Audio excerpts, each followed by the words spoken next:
চক্রবর্তীর লেখা কবিতা সুভাষচন্দ্র।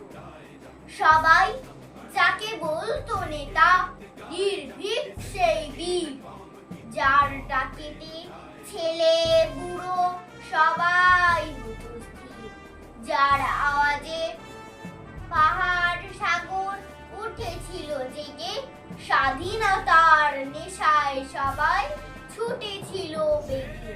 কার হাতেতে রাসবিহারী দিয়েছিলেন তুলে আজাদ হিন্দ সেনার ভার, অন্য সবকে ভুলে।